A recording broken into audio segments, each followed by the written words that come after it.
everyone and welcome back to my YouTube channel Craft Food and Lifestyle. Jedi apnaloke mur channel notun hoy then let me introduce myself. Hi, I am Lisa.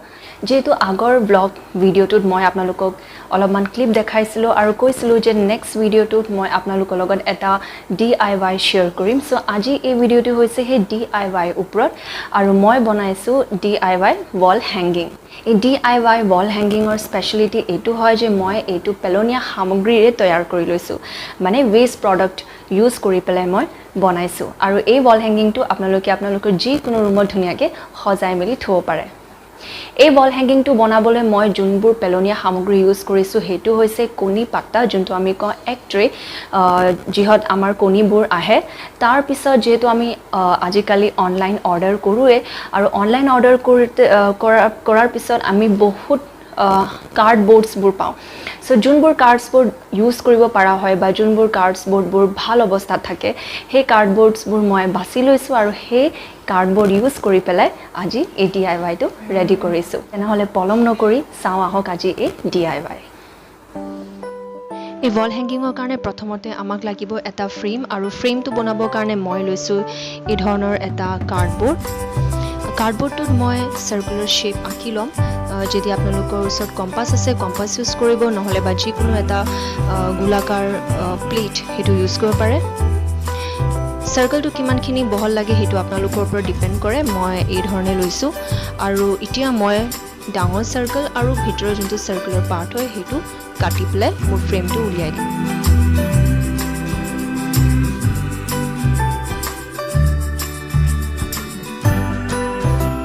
এতিয়া আন এটা cardboard লৈ পেলাই মই তাতে চৰাই এটা আঁকি দিছো আপোনালোকে নিজৰ ইচ্ছাৰে নিজৰ ডিজাইন ইউজ কৰি পেলাই চৰাই এটা আঁকি ল'ব আৰু এতিয়া মই সেই চৰাইটো কাটি লম শেপত কাটি লম আৰু কাটি লোৱাৰ পিছত মই ইয়াতে এটা ভিডিও দেখুৱাৰ দৰে হোল এটা কৰি লম ঠিক তেনেকৈ আপোনালোকে ফ্ৰেমটো যোনটো সাৰ্কুলাৰ ফ্ৰেম হয় হেতুটো এটা হোল কৰিব ল'ব লাগিব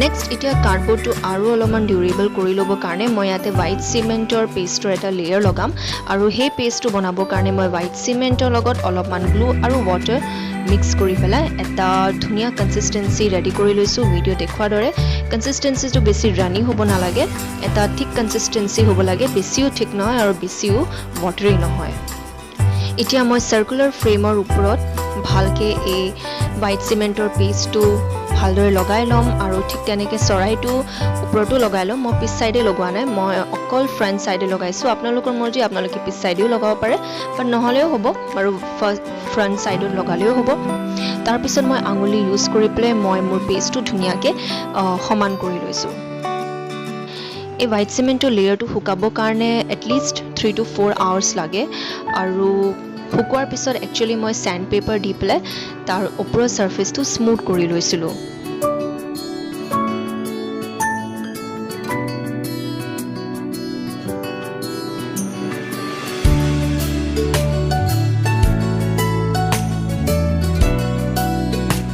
এটা চাও আহক মই ফ্লাৱাৰ আৰু লিভস কেনেকৈ বনালো আৰু ফ্লাৱাৰ আৰু লিভস বনাবৰ কাৰণে মই লৈছো এক ট্ৰে আৰু ভিডিওটো দেখুৱাৰ দৰে প্ৰথমতে আপুনি স্কয়াৰ শেপত বস্তুটো উলিয়াই ল'ব লাগে তাৰ পিছত তাতে আমি ধুনিয়াকৈ কাটিং কৰি পেলাই সাৰ্কুলাৰ এটা শেপ লৈ ল'ব লাগে আৰু তাৰ পিছত আমি তাৰ মাজত ইকুৱেলি ডিভাইড কৰি ল'ব লাগিব কাটি কাটি আপোনালোকক কিমানখিনি মোটা পেটেলস লাগে বা কিমান কিসকিসিয়া পেটেলস লাগে সেই ধৰণে আপোনালোকে কাটি ল'ব আৰু তাৰ পিছত মই এইটো এটা ধুনিয়া ওভেল শেপত কাটি লৈছো আপোনালোকে যিকোনো এটা ফ্লাৱাৰ শেপত কাটি ল'ব পাৰে হেতু আপোনালোকৰ ওপৰত ডিপেন্ড কৰে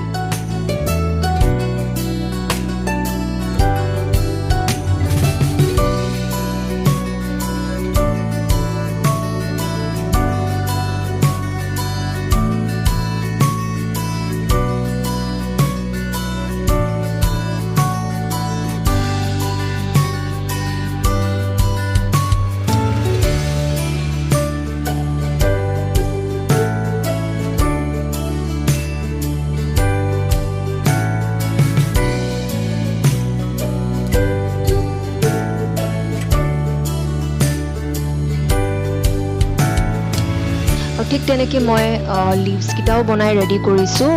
লিভছকেইটা মই দুই ধৰণে দেখাইছোঁ। এটা হ'ল 4টা লিভছ একেলগে লাগি থকা, আপুনি সেইটো বহুত ইজি হয় বনাবৰ কাৰণে, সেইটো ধৰণে বনাব পাৰে।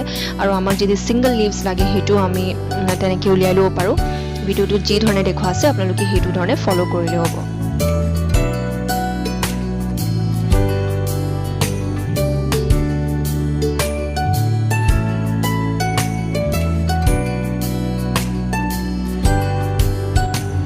তাৰপিছত মই মোৰ মন পচন্দৰ কালাৰ ইউজ কৰি পেলাই ফ্লাৱাৰ্ছকেইটা কালাৰ কৰি লৈছোঁ। আৰু কালাৰ কৰিবৰ কাৰণে মই লৈছোঁ এক্ৰেলিক কালাৰ।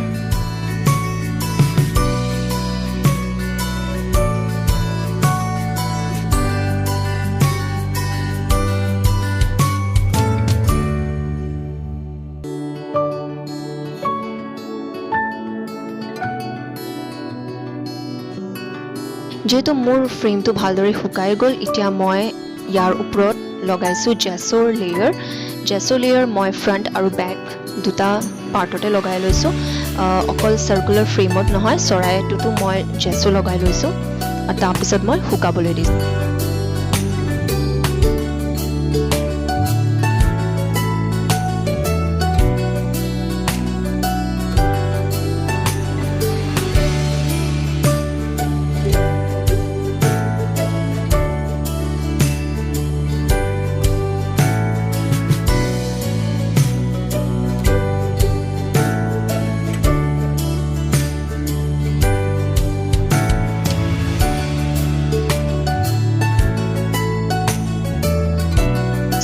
শুকোৱাৰ পিছত এতিয়া মই ইয়াতে পেইণ্ট কৰিছোঁ ব্লু এক্ৰেলিক কালাৰ।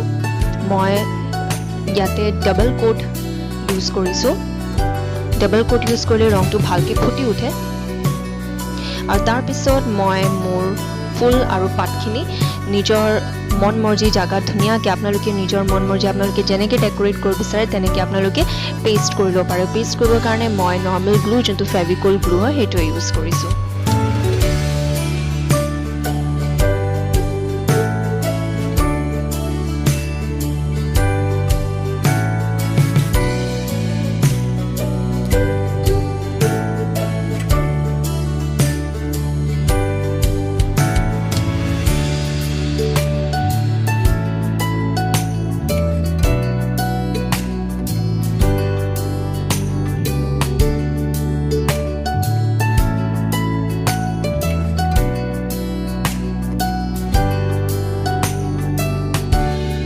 এতিয়া পাতখিনি আৰু অলপমান ৰিয়েলিষ্টিক ইফেক্ট দিবৰ কাৰণে ইয়াতে মই য়েল্লো এক্ৰেলিক কালাৰ ইউজ কৰি পেলাই শ্বেডিং কৰি লৈছোঁ আৰু অলপমান ফিনিচিং লুক দি দিছোঁ।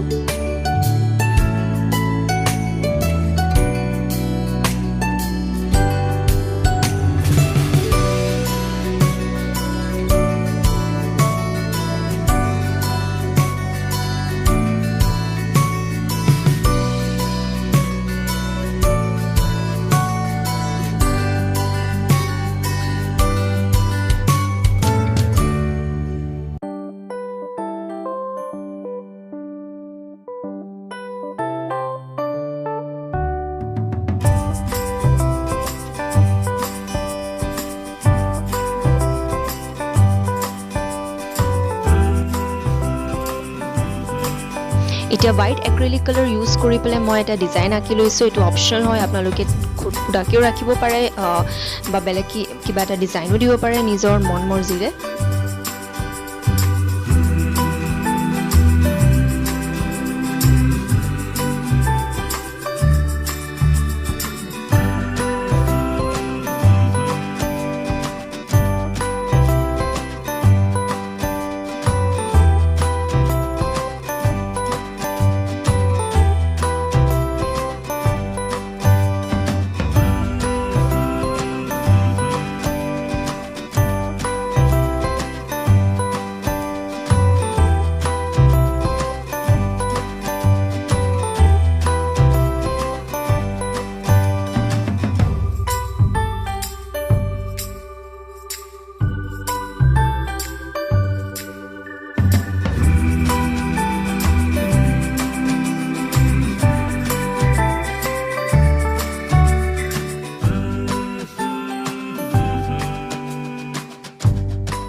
আৰু ঠিক তেনেকৈ মই চৰাইটো কালাৰ কৰি লৈছোঁ আৰু কালাৰ কৰিবৰ কাৰণে ইয়াতে মই ইউজ কৰিছোঁ yellow, dark pink, light green, red acrylic colour.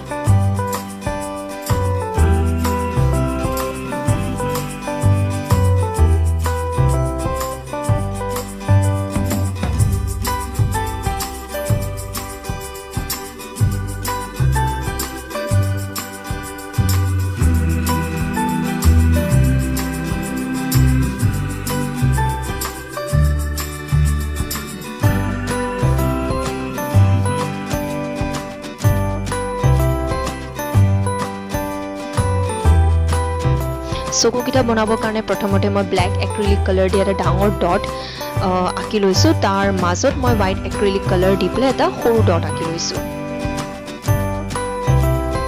মই চৰাই যিটো ডিজাইন কৰিছোঁ, কালাৰ ডিজাইন কৰিছোঁ, সেইটো ভালকৈ ফুটি উঠিবৰ কাৰণে মই ইয়াতে ব্লেক এক্ৰিলিক কালাৰ ইউজ কৰি পেলাই ভালদৰে আউটলাইন দি দিছোঁ। আউটলাইন দিলে একচুৱেলি আপোনাৰ ডিজাইনবোৰ ধুনীয়াকৈ ফুটি উঠে। চ' এয়া চাব পাৰিব মোৰ চৰাই ডিজাইনটো যিটো মই কৰিছোঁ সেইটো বহুত চিম্পল কৰিছোঁ, কিন্তু ধুনীয়াকৈ ফুটি উঠিছে।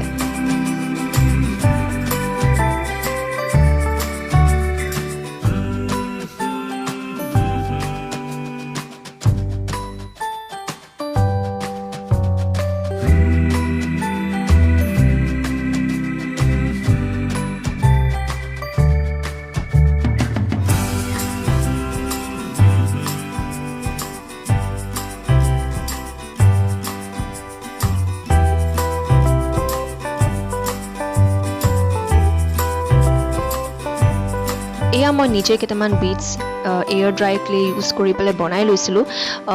যদি আপোনালোকৰ ওচৰত বিটছ অলৰেডি এভেইলেবল আছে আপোনালোকে সেইটো ইউজ কৰিব পাৰে, আৰু যদি এভেইলেবল নাই তেনেহ'লে আপোনালোকে নিজে DIY কৰি পেলাই আপোনালোকে বিটছ বনাব পাৰে। মই এইটো এয়াৰ ড্ৰাই ক্লে ইউজ কৰি বনাইছোঁ আৰু ইয়াৰ মাজত মই টুথপিক ইউজ কৰি পেলাই হোলছ কৰি লৈছোঁ both side। এতিয়া হেং কৰিবৰ কাৰণে মই ইয়াতে লৈছোঁ ঊলৰ সূতা, যিকোনো কালাৰ আপোনালোকে ইউজ কৰিব পাৰে। মোৰ তাত এই কালাৰটো এভেইলেবল আছিলে, সেইকাৰণে মই এই কালাৰেই ইউজ কৰি লৈছোঁ। মই মোৰ ফ্ৰেমটোত ওপৰত যোনটো হোল কৰি লৈছিলোঁ সেইটোত মই মোৰ এই ঊলৰ সূতাটো বিটছ দি পেলাই ধুনীয়াকৈ ওলমাব পৰা এটা ব্যৱস্থা কৰি লৈছোঁ। ঠিক তেনেকৈ মই চৰাইটোতো তেনেকৈ হোল কৰি লোৱা আছিলে, তাতেও মই বিটছ আৰু ঊলৰ হেল্প দি পেলাই ওলোমোৱা ব্যৱস্থা কৰিছোঁ, কিন্তু মই ফ্ৰেমৰ তলৰ পাৰ্টত মই হোল কৰিবৰ কাৰণে পাহৰি গ'লোঁ। সেইকাৰণে মই ভিডিঅ'টো দেখুৱাৰ দৰে পিছফালে মই মাস্কিং টেপ ইউজ কৰি পেলাই এইটো জইন কৰি দিছোঁ।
আৰু এয়া হৈ গ'ল মোৰ ৱাল হেং কমপ্লিট।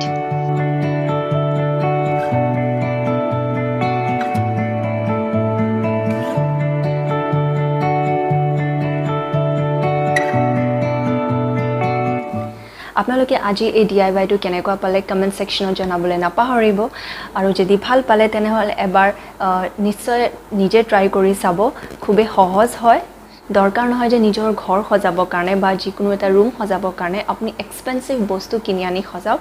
কেতিয়াবা আমি পেলনীয়া সামগ্ৰী ব্যৱহাৰ কৰি পেলাই নিজৰ ঘৰটো খুবেই ধুনীয়াকৈ সজাই তুলিব পাৰোঁ। যদি ভিডিঅ'টো ভাল পালে তেনেহ'লে লাইক, শ্বেয়াৰ আৰু ছাবস্ক্ৰাইব কৰি দিবলৈ নাপাহৰিব। তেনে লগ পাম মোৰ নেক্সট ভিডিঅ'তে। টিল দেন বাই।